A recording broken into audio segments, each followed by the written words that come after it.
ፈጣሪ ነፍሱን በአጸደ ገነት ያኑረው። ነጻነት ሁሌም ፈገግታ ከፊቱ ላይ የማይጠፋ ደግ ሰው።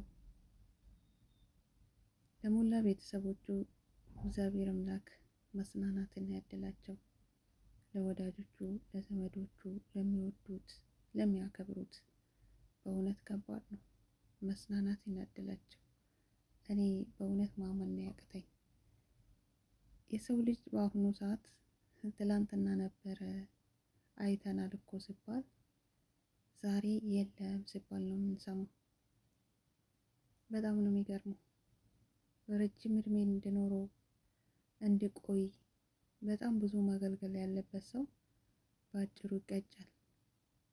ታመመ ሳይባል ሞተ ሲባል ነው የምንሰማው። ፈጣሪ ከድንገተኛ ሞት ይሰውራችሁ። በእውነት ከባድ ነው። እንዲሁም ለኢትዮጵያ ሕዝብ በተለይ እንደዚህ ቀረጻ ምናምን ለሚያደርጉትም እንግዲህ ጥሪም መልእክትም ተላልፎላቸዋል። ብዙ ጊዜ እንደምናየው ሰው ስሞት ሰው ለቅሶ ያለቅሳል እንጂ እንዴት እንደሚያለቅሱ ሰው ቪዲዮ ቀርጾ ይለቃል። ይሄ በእውነት በጣም የማይገባና በጣም አስጸያፊ ነውር ነገር ነው።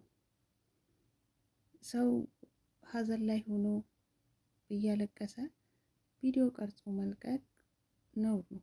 በእውነት በባህላችንም በጣም የሚደብር ነገር ነው። እንደዚህ ባይደረግ እላለሁ። አሁንም ደግሞ ብዙዎቹ ጥሪ ያቀርባሉ።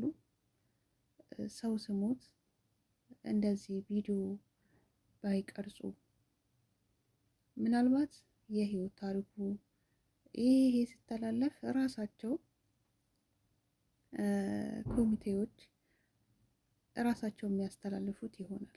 የህይወት ታሪኮቹን ያው በፊት እንደምናየው አሁን ላይ ግን እስከ መቃብሩ ቦታ ድረስ ብቻ ምን አለፋችሁ ቤተሰብ እንዴት እንደሚያለቅስ ቤተሰብ እንዴት እንደሚሆን ይሄንን ነውር ነው በእውነት። እኔ በጣም ይሄንን ጥሪ ላስተላለፈ አካል ክብር ይገባቸዋል። በእውነት በርቱና እንደዚህ አይነት ነገር ቢቆም መልካም ነው።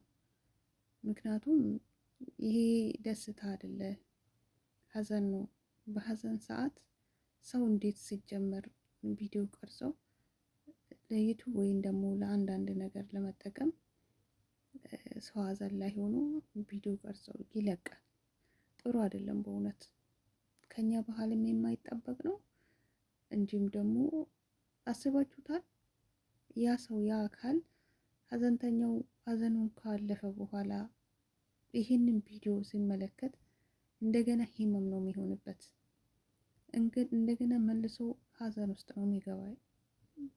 ለቤተሰብ ጥሩ አይደለም ይሄ ነገር። እውነት ባይደረግና አሁንም ጥሪ እንደጀመራችሁ ይሄን ነገር ብታስቆሙ እኔ በእውነት ደጋፊ ነኝ።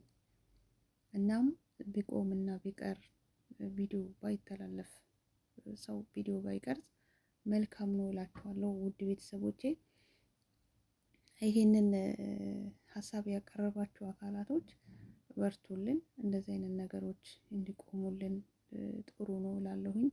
እግዚአብሔር አምላክ አሁንም ከደጋጎቹ ጎን ነፍሱን ያኑር። ሌላ ምንም ማለት አይቻልም። መልካም ቆይታ ውድ ቤተሰቦቼ።